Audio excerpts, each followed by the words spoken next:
Ce samedi 21 janvier 2023, Xavier a remporté la 4e édition du Quiz des champions sur France 2.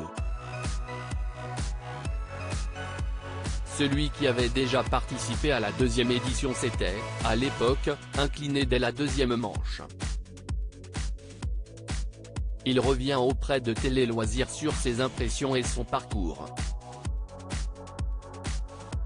Le champion des champions. Ce samedi 21 janvier 2023, Xavier est devenu le 3e gagnant du jeu de Cyril Ferraud sur France 2, le Quiz des champions. L'ancien gagnant des 12 coups de midi et de questions pour un champion succède à Benjamin et Francis, qui ont tous les deux déjà été victorieux à Slam et questions pour un champion. Lors de ce prime, il est notamment venu à bout de redoutables concurrents comme Enzo, Arthur ou Marie-Christine. Il s'est confié à Télé Loisirs sur son ressenti après cette victoire. J'aurais pu faire mieux la première fois Télé Loisirs, vous aviez une revanche à prendre après votre élimination rapide à votre premier quiz des champions. Xavier, oui, j'avais à cœur de faire mieux que la première fois. J'étais parti lors de la 2e manche qui a un côté très aléatoire, on peut faire un très bon score ou complètement passer à côté. Je pense que les manches suivantes me convenaient bien donc je voulais passer cette étape pour les essayer. En plus, j'avais été éliminé sur une question de sport qui est un de mes domaines préférés. J'avais fait un score vraiment pas ouf sur un thème assez ouvert. J'ai été bloqué, j'ai mal pris l'intitulé. C'était un thème assez abordable et j'aurais pu faire mieux.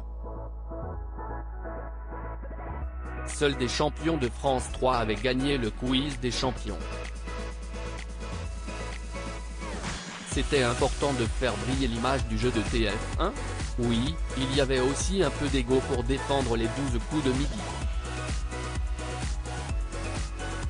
Les 3 premières fois, il s'agissait de gagnants de questions pour un champion et Slam.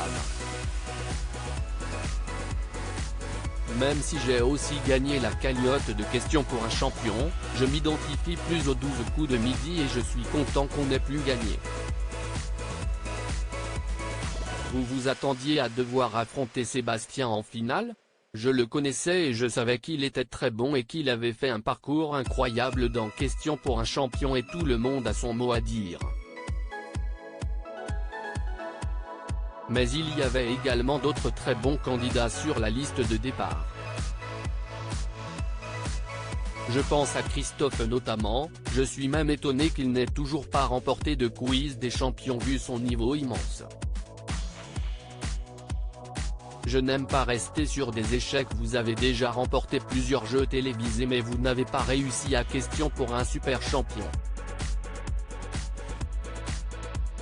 Vous l'aviez vécu comme un échec ?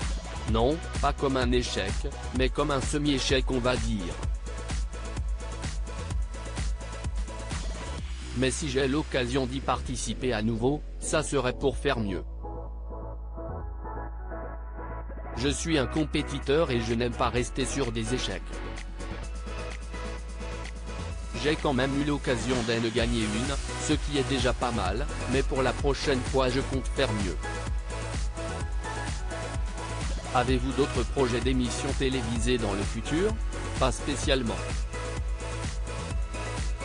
Je ne pense pas faire Tout le monde veut prendre sa place car si est la case directe en face des 12 coups de midi et je ne me vois pas allécher la concurrence. S'il fallait choisir un, je dirais Tout le monde a son mot à dire mais ce n'est pas prévu dans l'immédiat.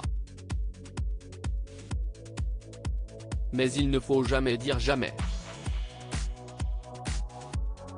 À lire aussi les 12 coups de midi représentent un tiers de ma vie. Xavier se confie sur ses 10 ans de participation aux Jeux de TF1.